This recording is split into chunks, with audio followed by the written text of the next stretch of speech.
All right, do you want me to start, Peter, and review the rules for the public meeting? All right, so I'm Pam Fields from Mid-State ARC and the co-chair of this committee. And just a reminder, this is a public meeting. So when you're speaking, please say your name and your where you come from or what your role is before speaking.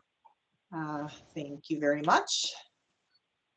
And I think I'm going to turn it over to Peter for our next agenda item, which is the follow-up discussions. And I'm not sure we have any answers because it was just a week. Did we get the minutes out, Pam, before we start that? Peter Mason. Absolutely. All right. Should we ask if people have any issues with the minutes?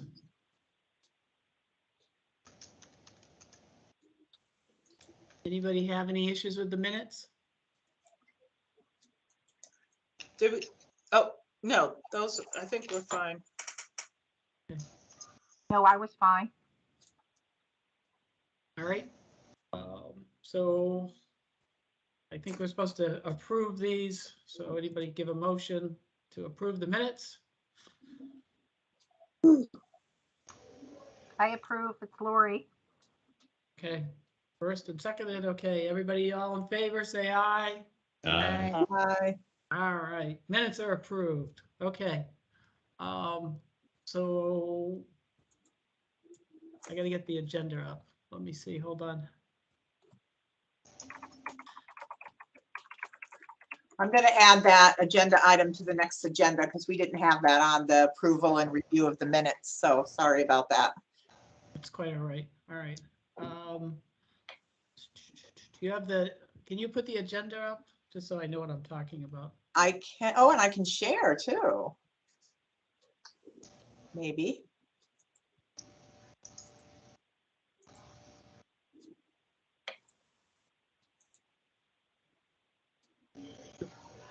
Can you see it? Got it. Yep. Okay. So this is Peter Mason, overseeing the ARPA initiative. So one of the things I'm going to send after this meeting is I've compiled the list of provider issues and individual issues. I've kind of put it into different components and questions. And so what I'm trying to do is to set that up so then we can start trying to address each one of them, you know, whether we've addressed the issue, whether we haven't, or is there's what we've done. So I'll send that out to you, everybody on the committee, if you can take a look at it. It's just put it in, I just took what we had before. It's a combination from the different committees that we have. So I put everything together under one document. There's two documents, one for individuals and families and one for providers. So take a look at it. And we'll be sharing that with our consultant to help in terms of how do we move forward to work through those issues. And the reason I talk about that, because a lot of these follow-up discussions on there is the issue of the Meals on Wheels that we'll be working through, the startup costs, the rent subsidy, and the personal needs allowance. I did have a conversation with our Human Rights Committee, and there were a couple of issues that had been starting to bubble up in terms of what the role of the Human Rights Committee is, in terms of what are they reviewing. And so I talked with them and with our, together with our protection and advocacy individuals so that they know what we're doing as well. And so we have a audio and video policy, and there are, if you haven't read that, it's a pretty extensive document, and it gives out certain things of what needs to be done if you're going to be putting in cameras, what needs to be shared and what needs to be sent to the Human Rights Committee and what doesn't. So one of the things that we're reviewing now is that this is audio and video, but it doesn't have anything about sensors. So sensors have been it's been a gray area, unfortunately. So now we're going to be working through that to make sure that sensors are not something that should be reviewed by the Human Rights Committee. We feel that those are less intrusive. Now, there are some concerns that human rights had in terms of if the sensor is there and somebody needs to be in close proximity because the sensor goes off, then it's whose role is to determine how far away that individual can be in a safe manner. And so that's one of the issues we'll be working through with them. Some of the other things we're going to do is we've kind of moved ahead of the Human Rights Committee in terms of what we've been doing. So they're going to look at doing some more training in terms of remote supports, supportive housing, so they understand what those are. Supportive remote supports will be a waiver service. So if somebody is qualified for remote support, then that shouldn't be something that goes to human rights. So we're working through that issue as well. So I think this has more been we haven't really had a good conversation with human rights. So I think having that for the first time, and now DDS needs to follow up to make sure that we're training the individuals on the committees as to the role of audio assistive technology and where that fits in with HRC.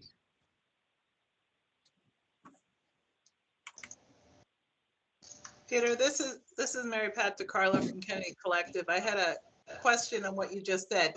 So if someone's receiving remote supports and we're a qualified provider, we don't need to go to human rights for any of this? So so we got to make sure we're talking about the same thing. So remote Right. supports is an actual service that we offer. It's not assistive technology by itself. It is part of a support service, and that has a direct staff or a staff that's on the other side. And so if it's part of that, then that should not have to go through HRC. Okay. We're working through the issue of the sensors so that doesn't have to go through HRC. There's issues with the video policy. There can be cameras in an individual's apartment. And as long as the team agrees with it, they can submit something to the regional director, and the regional director can sign off on it, and then it doesn't have to go through HRC. So now the regional director has the option to send that to the HRC if they're not comfortable with what they see. So that's their role in that. And I think we'll be working with the regional directors as well to make sure that they're comfortable with some of this stuff. And then it's not just an automatic go back to HRC. And so there's some things that we need to tweak through this as well. So as a follow-up, with that said, would we want to, as part of an agency's transformation plan, have a question in there as to what is the agency's policies for video and audio? Do we have in the plan, in terms of the plan that's to be submitted by the provider? Is that what you're saying? Yes. That's we're going to get into the template later on, so that's something that we can add into that. That's yeah. And then just one last thought. Would it behoove us going in the future that someone who has a background in assistive technology be sitting on the HRC committees. And that may be something that we need to look at. Yeah, right now we don't have a whole lot of expertise out there. We're Right. trying to get our staff trained. And so I think that is something that we need to look at. We're also going to be submitting shortly a position for DDS that will be an assistive technology director. Like we have for employment, we're going to have one for housing and we're going to have one for assistive technology. So they would be another one that would be a resource to the HRC committee.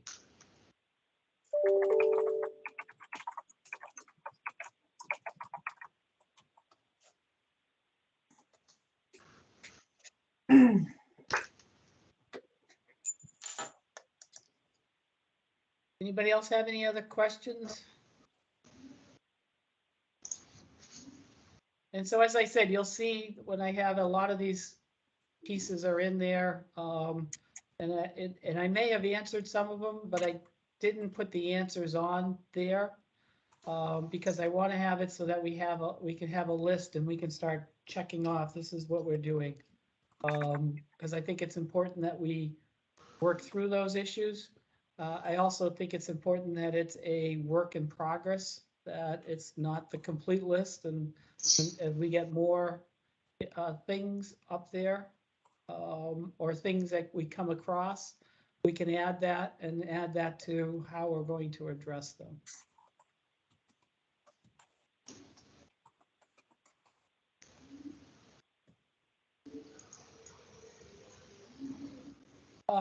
Okay, so this is Peter Mason again. So this one is looking at residential systems outcomes. So what is it that we want to achieve when we finish the this initiative? And so, and this was one of the things that came out from the advisory committee. And so I tried to take a stab as to what our system outcome was. Looking for feedback, and then the next one will be what we want the outcomes for the individual that will be part of the transition, what we expect their outcomes to be. We know we're looking at moving them into an alternative residential setting, but what does that mean in terms of individual expectations? So when I look at the system outcomes, what I'm looking at is individuals have increased choices in the least restrictive setting options along a continuum of residential supports, and these options will be provided by more providers.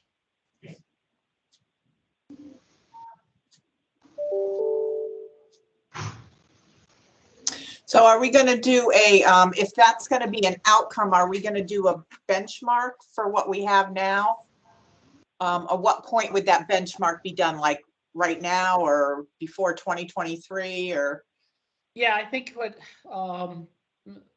we're looking at a lot of benchmarks. If we're looking at this probably as of June 30th, 2022, Okay. you know, we would take that as the benchmark.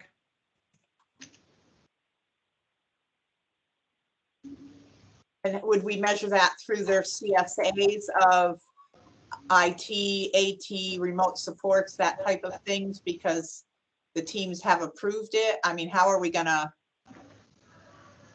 identify it? Yeah, so that's some of the stuff that we're working on now on our end, is that trying to figure out who, we don't have a great identification of those that are actually using assistive technology. So we're working on what that would look like now. And for all this other stuff, we will not have what we have, how many people are in this setting, this setting, this setting. And as of June 30th, then when we look at it on June 30th, 2024, we can then match it to that. And then for 23, and then on 24, we can do the same thing and see if there's been any progress between has any services increased, and have more people and more providers been providing those?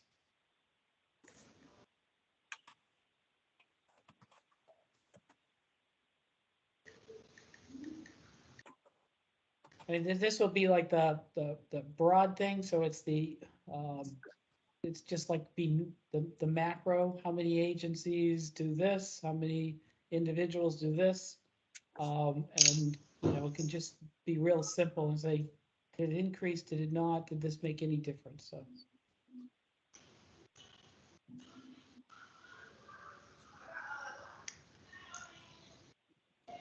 Anybody have any comments, questions, concerns? No, I think that's a good one, as long as we have that benchmark and we know what we're measuring, so that we have apples to apples every year and we're not all over the place. Yep. If nothing else, then I'll move on to the next one. Increase in the number of individuals who receive more individualized supports in a community setting that best meets the person's needs. So this will be looking at who's in an individualized support now as of 2020, June 30th, 2022, and then what does that look like a year from now or 2 years from now?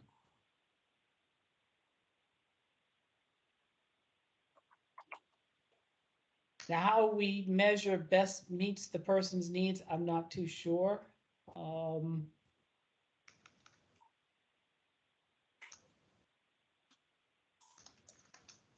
So This that's is why I Mary figured I'd Pat. go ahead.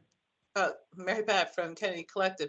Maybe a way to measure someone's success would be things like, 1, they're still in the program, 2, they've had a decrease in the average number of face-to-face hours with staff.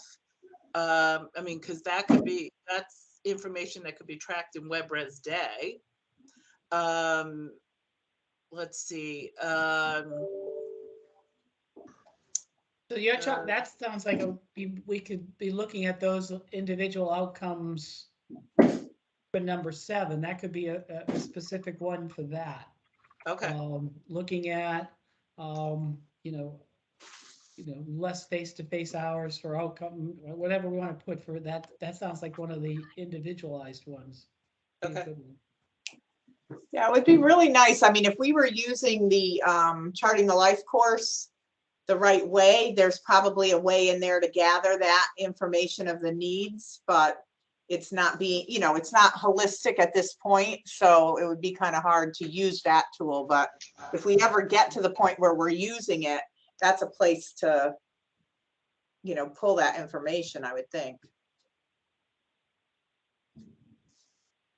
Yeah.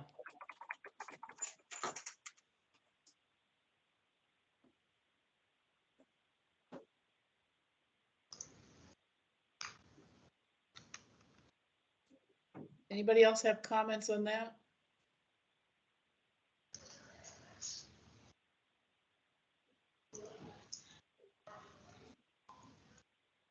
No? Okay. Right, well, it's Kathy Kalo. I'm just thinking of just the opportunity for individuals to have assessments and offered that during the review process itself. I mean, they're just the service options that are out there to individuals during their review process. So educating case managers to offer those options. That's just my 2 cents for what it's worth. Mhm. And this is Peter Mason. That's when you go into the individual and family comments, that's one of them about that families don't feel that they get enough education of the different options that are out there at their individual plans. So that kind of fit right into that.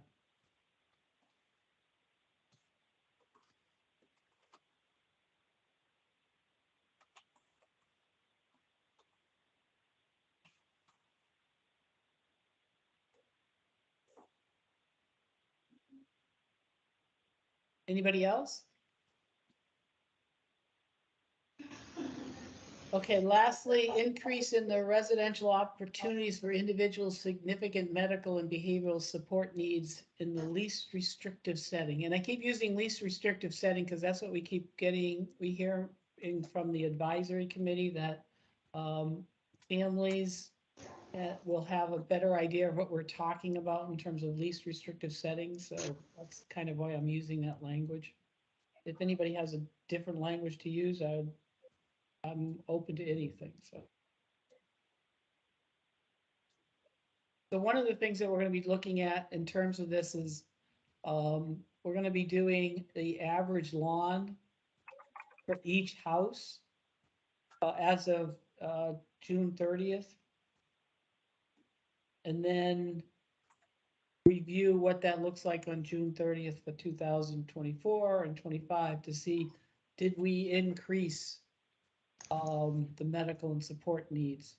And that's the only way I see that we can see that, because it's really, it will be a difficult thing to try to figure out how and when a provider did that, unless we're looking at whether the lawn needs have increased for the house, the average lawn.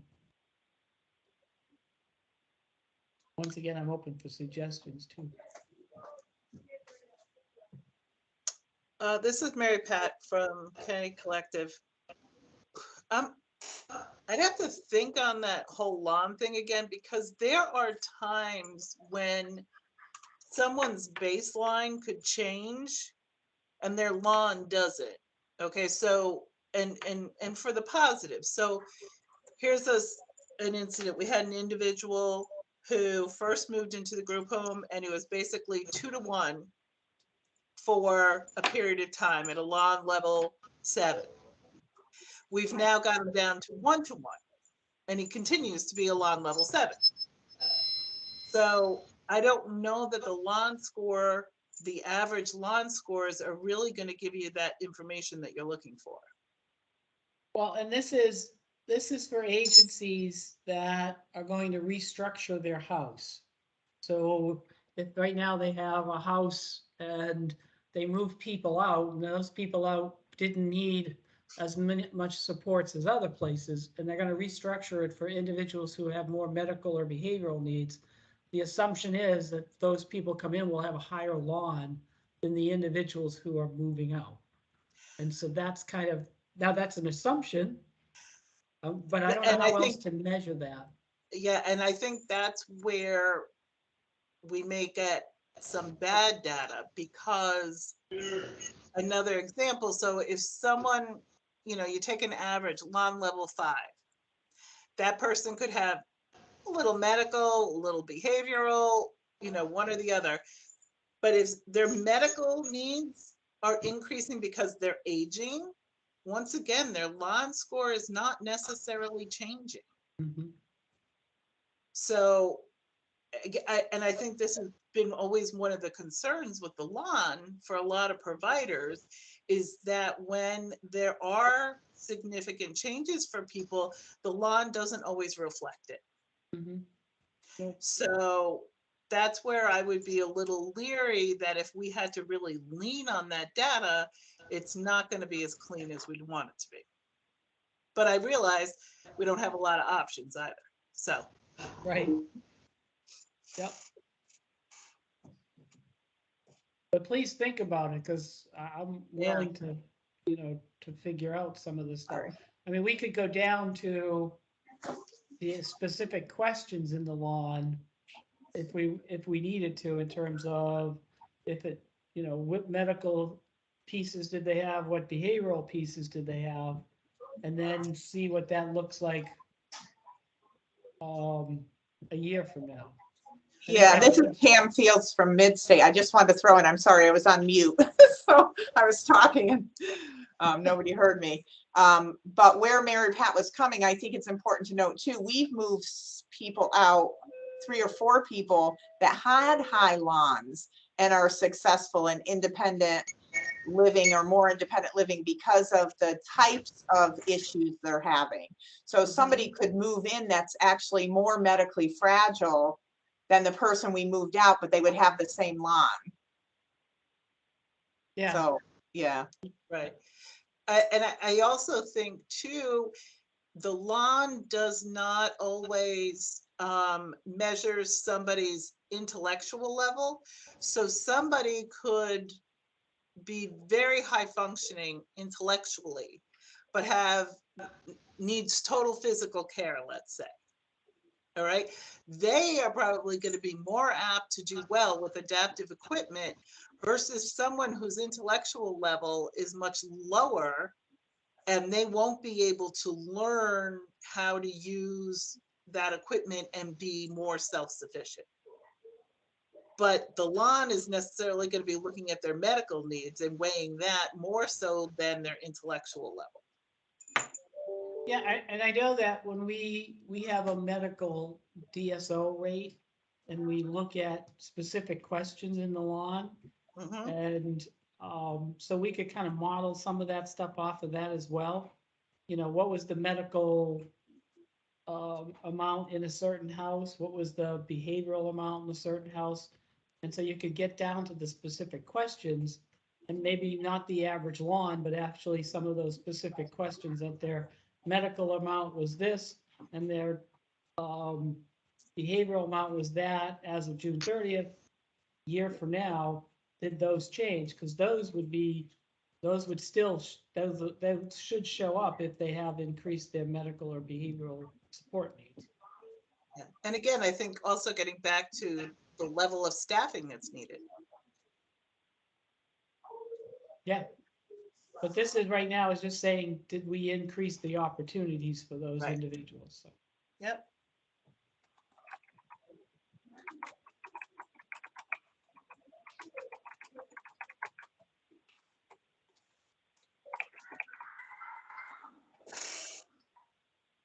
anybody else have any other system-wide outcomes that they think what we should be looking at? I don't know how we measure like the knowledge and the training piece, but that seems to be such a big impediment right now through everything. And I wonder, I wouldn't even know how you would measure that, but increasing that so that it doesn't restrict the movement and the system and people understand what's out there would be, I think, just cause a more transparent system, I guess, so that, because everybody would know what's available, but I don't know how you'd measure that. So interesting you say that, because we, in our communications consultant, their scope of work is they're gonna do a pre and post survey of families. And this may not be about the training, but it could be about individuals and families have a better idea of all the alternative supports that are available than they did when they did the pre-survey. So we kind of looked at that specific thing. So, you know, maybe we can look at an outcome that's more in terms of educating the families on the alternative supports that are available.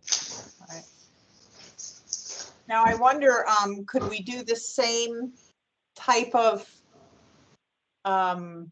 like a measure on providers and then on like DDS case managers? So you had three, you had one on families, one on providers, and one on like DDS case managers to see if all those levels increase? I can bring that back and see what they have to say. I know we put this in there because we were really wanted to make sure that the families were educated, but I didn't think about the providers and but I can bring that back to our group and see what they say.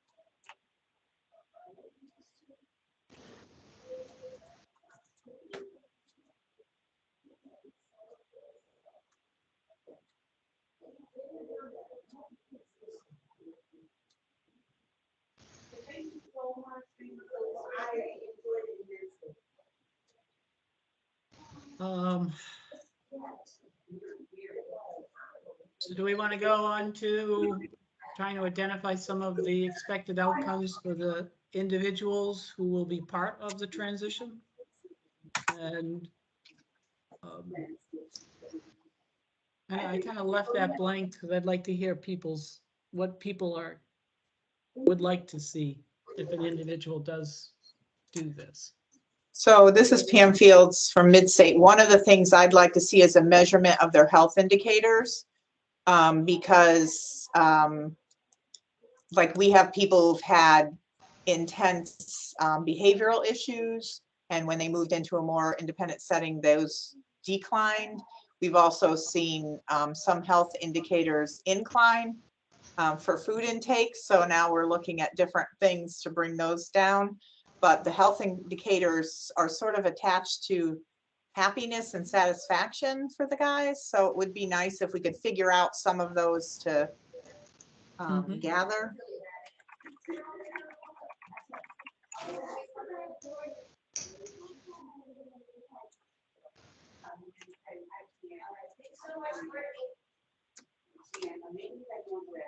I think the other thing is a huge piece, and it's difficult we spend most of our time managing the daily life of the person, you know, inside their houses and with medical and things like that. But that whole connection to the community, which is a huge piece, the use of community resources and their connection to the community as a person, not through an agency, is a huge indicator of success. I would agree.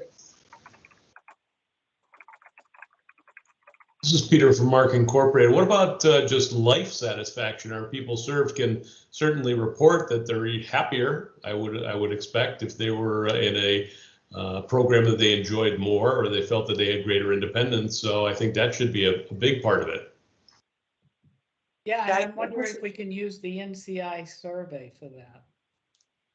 This is Pam Fields from Midstate. Peter, I agree with you of trying to capture that.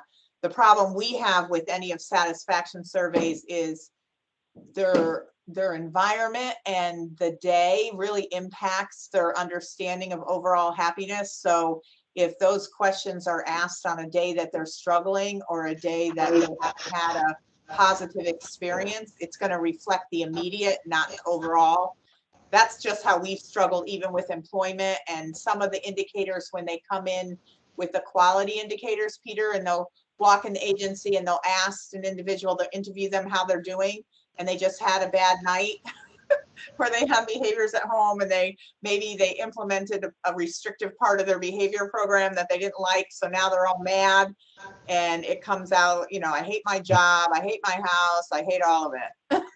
So and then the next day they love everything. So I think it's just hard to, I would love to be able to measure. I just don't, again, know how you'd get a real good picture. This is Mary Pat from the Kennedy Collective. What if there were specific goals put into each person's IP that are very individualized, and that could be a measure of their success as well? You know, you talk about, well, are they happy? Well, how are we, for that person, how are we going to tell whether they're happy, right? There's different things. So you put that into their IP and you measure it that way.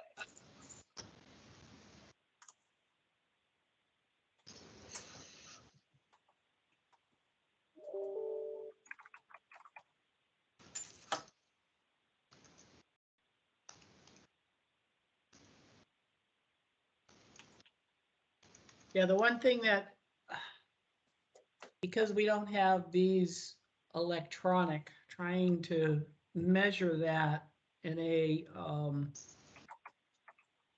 systemic fashion becomes a little difficult. because then you're Yeah. asking, oh, how'd that go? And I know we'll have an identified group, so that makes it a little bit easier. So we may have to talk to our case manager supervisors to see how that could be done. You could definitely, I think we talked about earlier, this is Pam from Midstate, reduce reliance on staffing. And I think there was something that you put up here that we said we could bring down anyway. Because that could be tracked through WebRes Day. Yeah,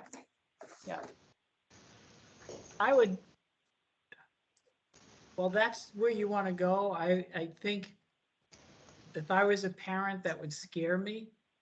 Yep. And I guess I'd rather have it on the other way, saying increase independence versus reduce staffing. You can measure it the same way, but I think worded it to increase independence is not as scary as reducing staff, which people are going to then say, that's what you were trying to do all along. right. And then this is Pam from Midstate. I think that in some cases, when it's people moving from residential group homes into these individualized settings, that original reduction of staffing to move into the setting is there, but there isn't an ongoing reduction planned or needed or wanted at that point. It's just that original reduction. So I do think you're right. It has to be worded or measured a way that captures it.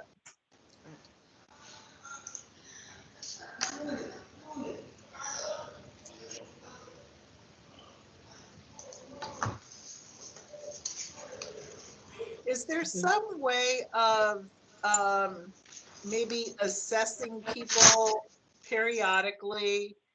So if there is a assistive technology assessment that's done, other than the lawn, prior to someone moving in, and then say a year later, or then, the second year, and you're showing that they have become much more independent because they know how to use the assistive technology, but if you had an assessment tool that measured that, you could show the success. Like that one. This came from Midstate. I like that idea because that is something that they gain, that proficiency of using the technology, which allows them to maintain and continue where they are, but it also opens their acceptance and their even research or desire to find more. That's what we're finding is people are looking for more ways to introduce things into their lives once they start learning. So I like that one.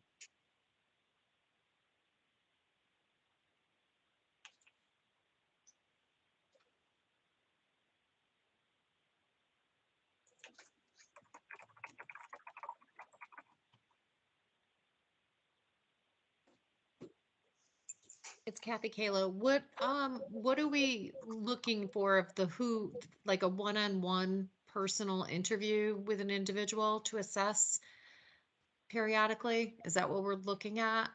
I'm just thinking there's a lot of tools out there that do measure outcome-based performance. The Accreditation Council did a lot of stuff on this kind of thing. I just want to know, what are we looking at? Because we have folks out there doing QSRs, we have case managers out there doing QSRs. I think it just needs to be more individualized. And what is that going to look like? It should be more personable and different. This is Peter Mason. Yeah, I think what that looks like and how that can be done is in an efficient manner is something that we have to figure out. And who's going to do the assessment, how does the assessment get done, how does it get recorded, all that kind of stuff needs to get looked at in terms of that issue right there. Right. I mean, years ago, we used to do IPs, and technically the case manager should be having a meeting before that IP with that individual And so that the IP isn't being developed at the IP meeting. That should be already in the works. And it's like old school case management. And that is the way we used to do business. And it just seemed like the plans were much more detailed on what an individual really wants in their lives. So I think that we need to get back to, if you're going to look at something like this, it's really personalized and not just a format, or it becomes a robotic practice. You know what I'm saying? Not like a, This is Mary Pat from Kennedy Collective. Kathy, I would have to agree with you, but I think it would have to also be done fairly often, because then otherwise you're going to get into the situation like Pam described, that, like with QSRs, case Mhm. manager shows up on a day when somebody's having a bad day, and Right. the agency is the worst thing in the world, and don't even talk to me, get me out of here. And then the next day they're, in love with us. So that, you've got to be careful with that, I think. Right, I agree. And I think that that's the reason. I wouldn't want to see that person walking in there and going and having that bad day. And that's how we met. You know what I'm saying? It Right, really yeah. needs to be very individualized. You know, the person's having a bad day. You don't do it that day. Right. Right.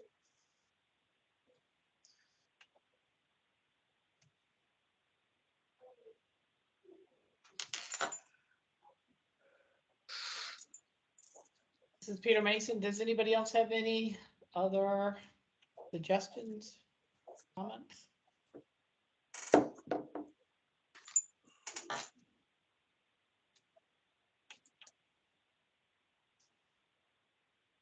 Okay, so what I want to do is, we sent you a copy of the transition plan template, and I'm not expecting you guys to have reviewed that and all that stuff, but I just want to go through it. So people have an idea of what we're looking at and talking about. Then I would ask that you do look at it and get back to us with any comments, questions, any changes. We're trying to wrap this up, especially for the first phase. This plan's only for the first phase at this point. We'll probably use this format and add to it, make some changes to it for the second phase. So it's our initial draft, and we're just trying to work through this. And the idea here is that we'll have this on the website. And so it's in just 3 different sections. There's one for res, there's one for day, and then there's a separate one that says restructuring for individuals who have significant medical or behavioral. And so depending on what you're doing, you could pick 1, 2, or 3 of those components, and then you'd be able to just print up the component that you need. So you don't have to go through the whole piece to it. And so we're working through that process. One of the things we're also working through, the transformational description. I think we already went through that. We're trying to incorporate some of the changes that we have. Deloitte, our consultants, working on that. And in there, we're also trying to figure out the best way for providers who request technical assistance, how to do that. So that should all fit into that plan. But in terms of this is for the phase 1 piece of it. And we're still getting opinions and feedback from the regional offices in terms of reviews of the plan and how we're going to do that, and timelines and stuff like that. So we're working through that process as we speak. The regions have till Monday to get us their comments, so we'll see how that goes. So if you want to go down the next page. Let's see. Keep going. So, yep, keep going. So keep going. So there's a thing here about the regional office review stuff, and that's what we're working through. And That's this, right?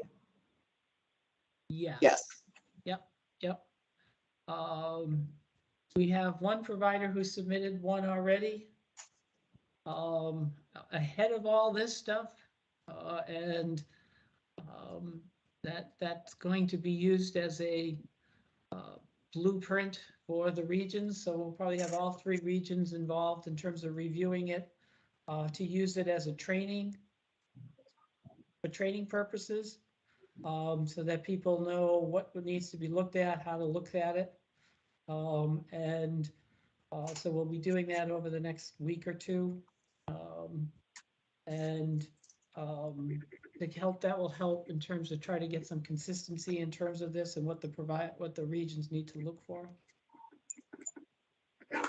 Mary Pat, you got your hand up. Are you gonna comment? I do. I had a quick question when it, to talk about the regions.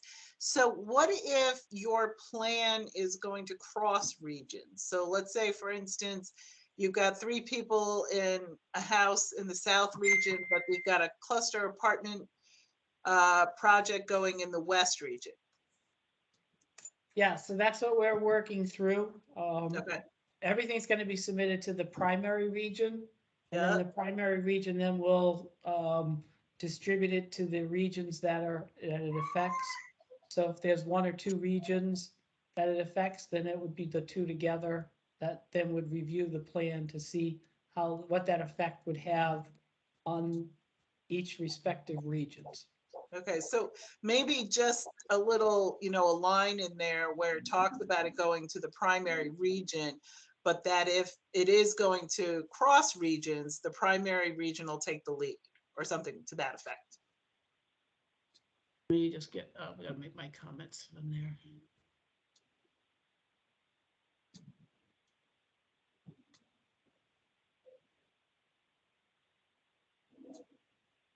Good.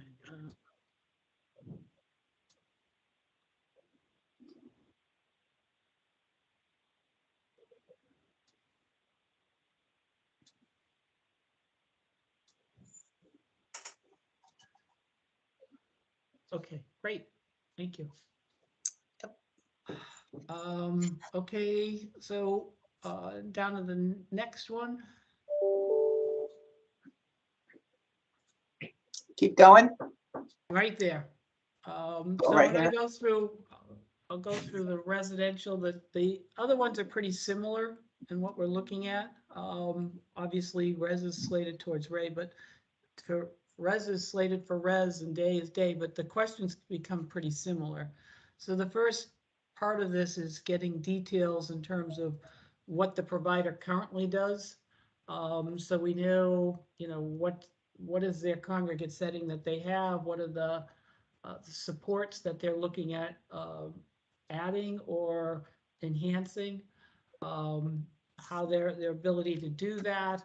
And then, so there's a bunch of questions in terms of this that we'd be looking for response or feedback from the providers. Go to the next page.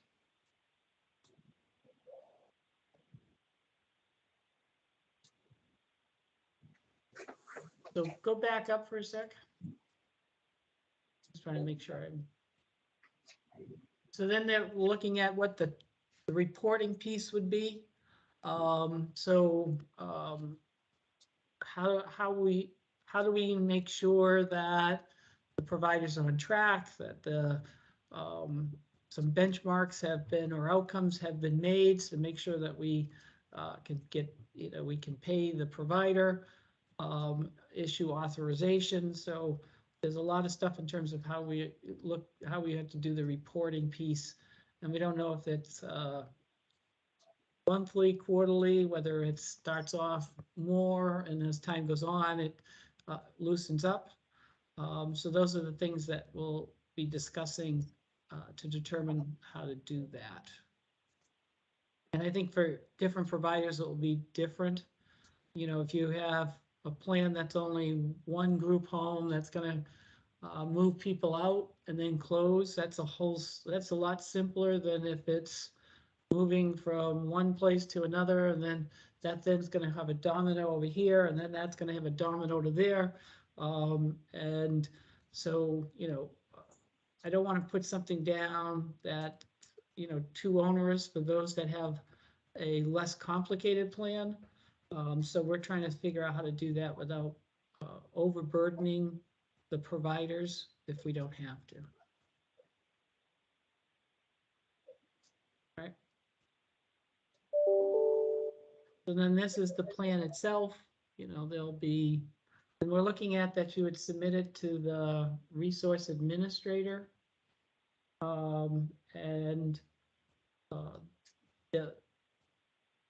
you'll be submitting it to the resource administrator, and then there'll be the ARPA website or the ARPA email you would also submit it to make sure that there's follow-up, that someone's overseeing it so that it doesn't get stuck in somebody's email box, and then we get calls from providers saying nothing's happening. So we're trying to look at doing that so we can track this.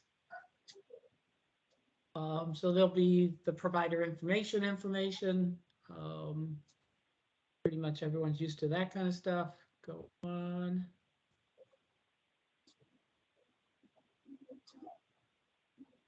I'm not going to go through every question. I think if you guys take a look at this, when you get a chance.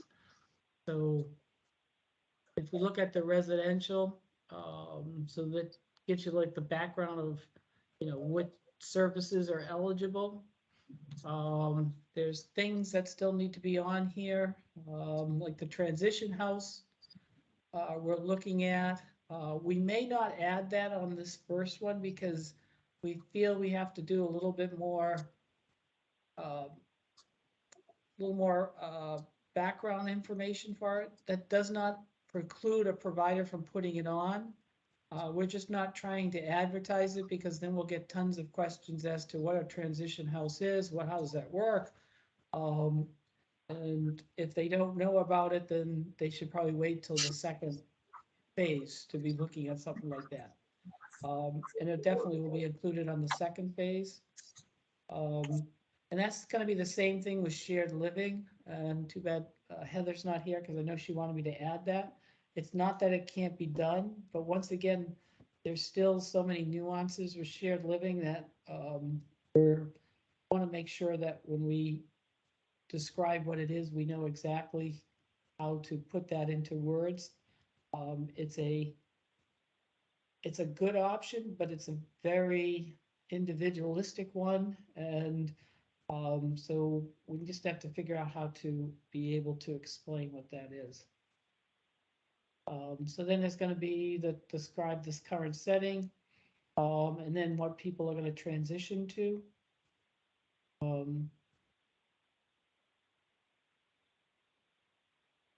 There's going to be questions in there about, are you qualified for that support now? Because we'll need to know if you're qualified. That's a whole lot simpler than if you're not. Then we have to figure out how do we get you qualified for that service. My guess for the most part for those agencies in the first wave, they probably are all qualified for all the different services. But as we get into the second wave, that's going to become an issue in terms of, okay, how do we streamline the process so that providers aren't spending 3 months getting qualified? So that's going to be a big issue for us. Then it's going to go into the second part of it, which is the service changes, and there's a number of different questions on that. And how you're going to restructure, how you're going to move people, and what does that look like?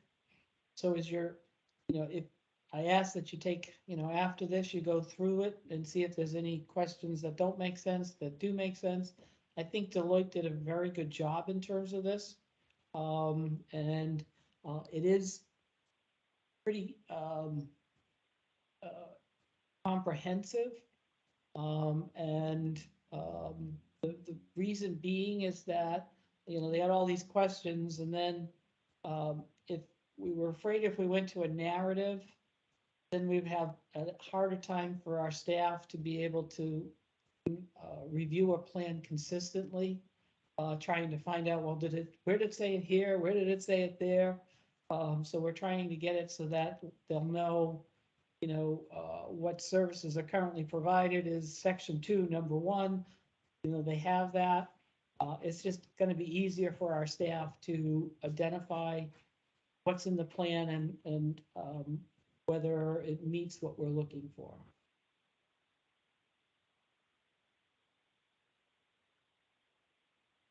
The thing that we are trying to do is to look at this as on a macro level, in terms of, we're going to move 3 people here, we're going to move 2 people there, and try to keep out the personally identified information from this. And the reason being is that we're going to have our consultant that's going to be helping out, and they're not a HIPAA agency for us right now. So we don't want the personal information to get shared. So what will happen is that once we look at the broad thing and we agreed with the broad stuff, then it's going to get into, okay, what exactly are you talking about? And so for the agency that submitted the plan, we'll be going back to them and say, can you just kind of put like a visual of, this is house A, and the people are going to go here, they're going to go to here, and so that we can kind of see how that looks. And that may be what we do on the second piece of this, just so that we have a visual as to reading. It's one thing, but we may need to have some visual to see all the different movements, especially if it's a complex plan. If it's a simple plan, that's no big deal. It's one house, going to do this, da da da. But if it's complex and it has different moving parts, it may be that we need to see something visual to get an idea of how all this kind of works. So we're working through that as well. What the transition is going to look like, how we're going to transition people, and what's that's going to look like. Keep going. The timeline is going to be a big piece of this. We're working through, and I'm sure we're going to hit it with the first phase, but I think we'll definitely hit it with the second phase, that some of this may go over the time that we have with this initiative. And at that point, DDS then has to make the commitment that they'll continue going forward. So they'll need to know whether they need to commit that forward, whether they'll want to commit that forward, and then what are the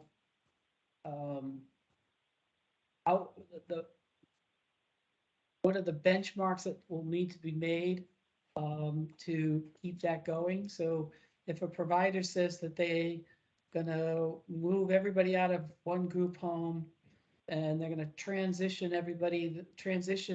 it to a more to a house that will handle more behavioral and medical supports, and then you come to June 30th, 2024, and no one's been moved, and it's been a year and a half. At that point, the department may not make that commitment and say, there's nothing been done. So there'll have to be some movement that shows that the agency's committed and working through it, or there were some real significant issues that happened as to why no progress has been made. So there have to be some benchmarks in terms of that. And then the last piece is, I think it's the last piece, is the stakeholder input. How, as agencies are going to be making, this is the plan we want to do. Some of them we would hope have already had some of the conversation with individuals, but if they haven't, then what is that conversation going to look like with the stakeholders? How are they going to be working through that to make sure that there's input from the individuals and their families as to what the plan is? We don't want any surprises, because surprises are never good, and they always end up people always get angry that they didn't know this was happening. So we're trying to avoid the surprise element piece, I think. And then it goes in the day, and the day is in the same kind of format. So the questions are pretty similar, and the same thing, then it goes into the restructuring. So if you guys can just go through it and get your comments and get back to me, that would be, it's one of these things where we're trying to move forward. We know that we're rushing this because we're under such a timeline. And so we're looking at this first one. If we have issues, if we make mistakes in the first one, we can correct those for the second phase. So the agencies in the first part may do things differently than the second phase, only because we've learned our lesson. So. But I really think Deloitte did a really nice job in terms of this. And the last part is the financial considerations. I'm glad you went down there. Thank you. What's the budget look like? I think what we're going to use is, which we're talking about, but it makes sense that we'll probably use the RFP budget format that we have. Everybody's used to that format. And so we don't start a new form that everybody has to learn. At least they'll already know that form. And then if you keep going, there's the anticipated budget. Then there's the sustainability piece. And this is very, this is important for especially the first phase. You guys know what this is. You know what you're getting into. So, how are you going to, if you're going to move individuals to these, how are you going to sustain it using the rates that we have?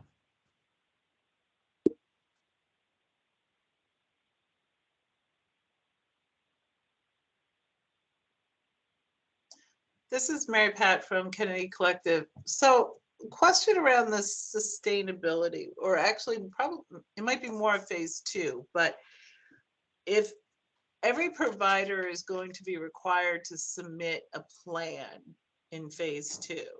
Every provider with a congregate setting. With a congregate setting, yes. Okay. So they have to submit a plan, and they do the whole plan, but then at the the end of it, it's not sustainable because of the costs. Does that qualify as them submitting a plan? Or do they have to submit a plan that they may lose money on? No, I think, and that's, we're working through that issue. I'm not anticipating we'll have that issue for those in the first phase, but I think the second phase there will be. I think, when you're talking about it being a requirement, we're going to get into issues of, if a provider puts in a plan, like you just said, that's not sustainable, what do we do? If a provider puts a plan that is just done because it's a requirement and there's no reality to it, what are we going to do with that? So there's a number of issues we need to look at. I know that, the commissioner met with the Alliance in terms of sustainability things. I wasn't there, so they had conversations there. I think, as we move forward, what that looks like. I mean, there's agencies out there who are historically high rate agencies. And if they may not be able to submit a plan because of their historically high costs. And then what do we do with that? And that issue hasn't been resolved yet. So we're still working through it. But that's our plan right now, is it's a requirement. Whether that gets backed off a little bit, we'll have to see. But right now, that's the plan. And then we need to determine what those answers are to those questions. Okay.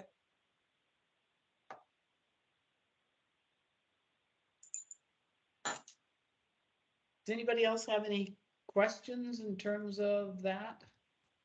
And I know you guys have just seen it, so, you know, I'm not expecting a whole lot. I just wanted to make sure I went through it so you understood what the format was. And then hopefully you'll go through it. If you see things that's glaring we missed or things that doesn't look like we need to be in there, you know, send it our way and, you know, we can take those all into advisement.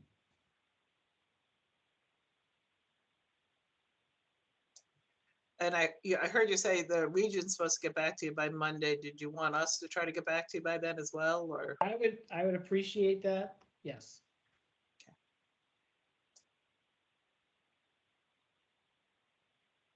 Peter, you've been awful quiet. I'm absorbing it all, though. Brian, I do you've have been to take quiet. some time though and read that that document that just came through today. So I think we'll have greater feedback once we kind of absorb that. That's what I thought too. And Brian, you were pretty quiet too. Yeah, I was late, I'm afraid. I did make it back from my appointment quicker than I thought. So that was very interesting, getting in the tail end of that first document. And this new document looks like a good thing to read over the weekend here. Yeah. Yeah, yes. Kathy or Laurie, do you guys have any comments? Not at the moment, Peter. I sat through it yesterday and I also need time to process it. I'm right there as well. It's a lot of information and I need to print it out, look it over and review it. Okay, great. And did I miss anybody? This is Pam from Midstate ARC. So I think our next meeting isn't till the 17th. If we review this, you wanted it by Monday, Peter, the review on this plan, and then we can have more time, I think, to look at those other two documents you created with all the questions. Right. And that's where we're gonna probably, I think on the next meeting, actually, is that when Barry is coming on the 17th, or is it the Yep, the 17th. Yep. 17th? Okay, so maybe after he presents, we'll have time to do a little bit of that organization of those questions. Yep, yep. And this is Peter Mason. If you take a look at that and you see any of you see any issues in advance, you could always just let me know too. I'm more. Peter, do you want feedback by the beginning of next week on this, or? Back on the terms of the transition plan, yes, Monday. Okay. Okay, thanks. So with the other piece, what I'm looking at also is, and hopefully the consultant will help us in terms of making sure we have these listed and then a way of following up on what we need to do with each one of them. So that, you know, they don't get lost. You know, I don't want this to be a great exercise. Hey, this was great, and then we don't do anything with it. Right. Now we may not do some with some of them, but you know, my goal is to make sure we've had a conversation and we've looked at all the alternatives and what we can and cannot do. And if it can be done, we will do everything in our power to get it done.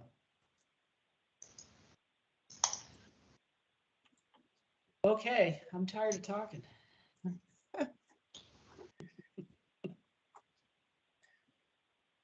All right, Peter, this is Pam from Midstate. I just sent you the notes that we took on there.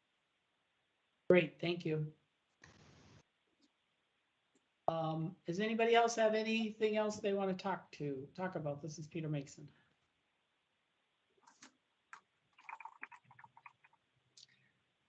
If not, I think the meeting is over then. All right, 15 thank minutes you. early. Have a great weekend.